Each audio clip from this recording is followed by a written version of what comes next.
And after that we are going to solve tomorrow all the other stuff. So from that.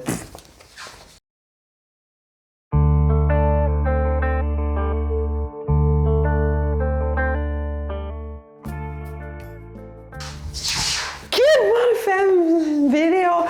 As promised, we are going to solve Realschulabschlussprüfung in mathematics, Saxony-Anhalt. If you don't know what I'm talking about, links to everything in the description somewhere. I reviewed it on my main channel, I reviewed it in German here on this channel, and now we are going to solve it over the course of the whole weekend, split into 3 parts. And now we are going to start off with the non-tool assisted part here. I have solved it in the German version before, so I think I know the solutions now. But before I didn't know the solutions, so yeah, it was pretty improvised yet again. And we are going to dive right in. Please subscribe to the channel, by the way, and watch a big portion of the video. It really supports the channel here, really big time. Gets the channel recommended by YouTube, so please watch till the end. So at first we are going to start off with 15 minus -8.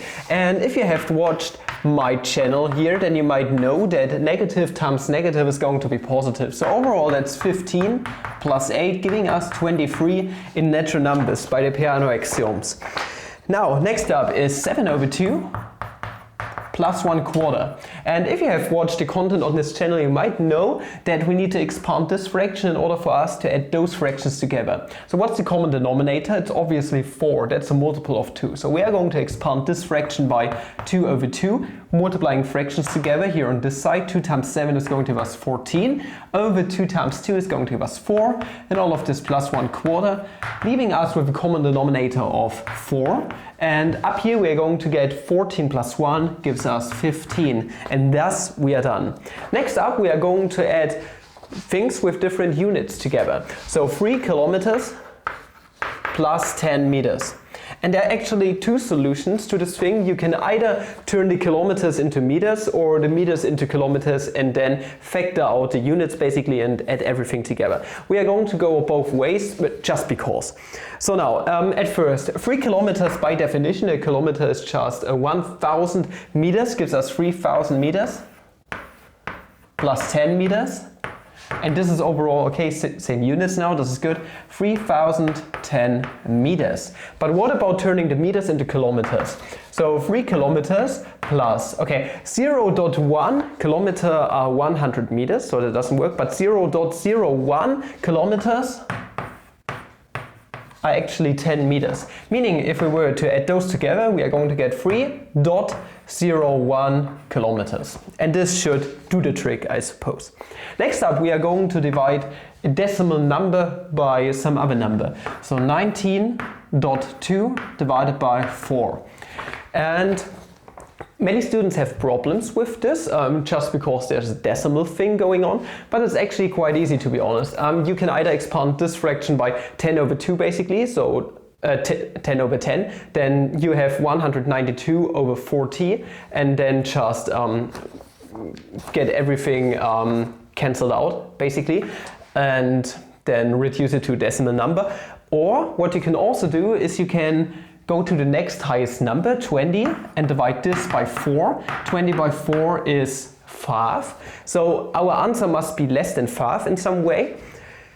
Now what's missing here? So the difference between 20 and 19.2, I'm very sorry, still in the German language here in my brain, is 0.8. How often does the 4 fit into the 0.8? Exactly 0.2 times. Meaning, if we were to subtract 0.2 from 5, we are going to get, so 5 minus 0.2, we are going to get 4.8, and this is actually our result. I hope you could follow everything I did here. Okay, this is just the kind of arithmetic I do in my head all the time. So yeah, it actually makes sense. So 4 times 4 is going to give us 16. 4 times 0.8 is 3.2. 3.2 plus 16 is going to give us 19.2. And thus we are done. Next up, we are going to reduce a fraction, 18/27. And like proposed in previous videos on my fractions playlist, we are going to use prime factorizations to reduce this fraction here. So at first, 18 is nothing but 2 times 3 times 3 because it's 2 times 9, and 9 is nothing but 3 squared. So 2 times 3 times 3 over, and 27 is 3 cubed, so 9 times 3, and 9 is 3 times 3. So 3 times 3 times 3, and there we go. So 3 and 3 is going to cancel out, 3 and 3 is going to cancel out to give us 2 over 3, and that's a completely reduced fraction, an irreducible fraction, so called. Next, we are going to find a number that fits right in between 0.05 and 0.06, and there are actually infinitely many solutions to this. There are infinitely many numbers behind 0.05 and before 0.06. We could just go for the middle one. So the middle one would be 0.05, and what's directly in the middle, what is 1/2 of those two added together, basically? So not added together, but what's in between, basically? That's going to be a 5 yet again. So you can imagine this like a 50, and this is a 60. Right here, and 55 is directly in the middle, and this is how you can tell. And then you are basically done. Yes, one of infinitely many solutions. You could also go for 0.0500000001, something to annoy your teacher. This also does work out. So next up, what's 20% of $450? So 20% of $450. This is how you write dollars. Not with the euro at the end, with the dollars in before. So 20% are 20 over 100, meaning it's 1/5. So you could ask yourself the question, what times 5 is going to give you 450? Well, if you divide both sides by 5, you're going to get 90. 450 divided by 5 is going to give you 90, meaning 20% is basically 90 euros. Dollars. We are going to go for dollars here. I'm terribly sorry, German boy still lying around here on the floor somewhere. Next, we are going to decide which of the following relations, be it an order relation or an equivalence relation, is going to fit in between 60 milliliters and 0.5 liters. Now you need to play around basically with the units yet again. There are 1000 milliliters in 1 liter, so that means 0.5 liters is nothing but 500 milliliters. And well, obviously we now have the same unit, so 500 is greater than 60, and thus we are done. Next up, law of sines. A over B is equal to sin of alpha over sin of beta. Now, you need to solve for A, which is really easy. You just need to multiply both sides by B, obviously. But for students, it's really hard because there are no numbers here involved. It's just weird abstract stuff going on. If you multiply both sides by B under the condition that it's not equal to 0, it can be equal to 0 in an Euclidean triangle just because side lengths are defined strictly positive there. We are going to end up with A being equal to sin of alpha, not A, over sin of beta, times B, and thus we are done. Next up, little statistics question. Now, there are multiple yellow and exactly 3 blue balls on the box. So we have 3 blue balls, and the probability of drawing exactly 1 blue ball, so P of B, is 1/5. Now, how many yellow balls are located inside of our box? Well, that's kind of easy here. You just have to think back what the probability basically states for easy objects. It's just the amount of the wished object over the total objects. Now you see, we have 3 blue balls here, but there doesn't appear to be a 3. How could we get a 3 up here in the numerator? Well, by expanding this fraction by 3 over 3, and then the magic is going to happen. That's going to give us, okay, 3 over 15.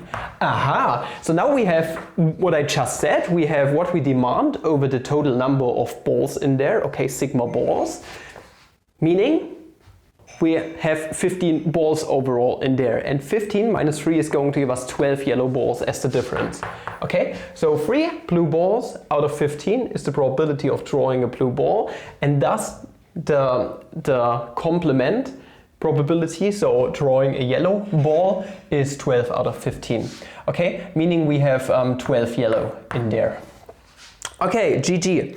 Now we got this going, and what about the next exercise? You can probably see the bar chart here. At the day of a school event, the visitors have been counted. The number of visitors can be found in the diagram as well as in the table down below. Okay, which number is missing in the table? What was the total number of visitors on that day? So at first, which number is missing in there exactly? Now we just need to take a look at the bar chart, that's the middle one. So from 10 to 11,